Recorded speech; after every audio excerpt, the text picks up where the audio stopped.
Here I have Samsung Galaxy S10 and let me show you how to reset network settings on the following device.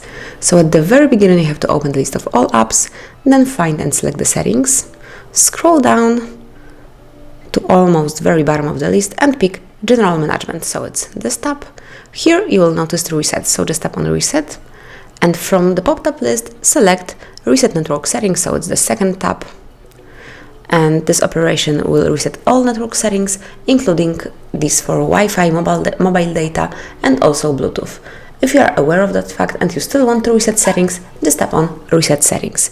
Just remember that this operation cannot be undone, so you have to be sure that you want to perform it. So just tap on Reset Settings if you are, confirm it one more time, and that's it.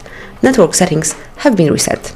So thank you for watching, please subscribe our channel and leave the thumbs up.